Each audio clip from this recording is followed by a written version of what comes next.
சம்ஹார நேரத்தில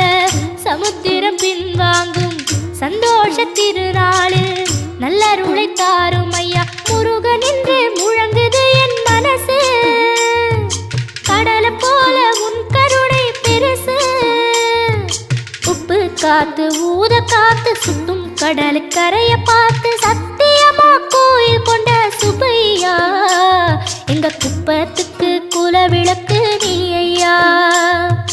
திருச்செந்தூர் ஆண்டவனே வேல் முருகா தினம் உனக்கு நன்றி சொல்வோம் மால் மருகா திருவடியில் தவம் இருப்போம் திருமுருகா தீர்ப்பெழுது நலமெனவே வடிவ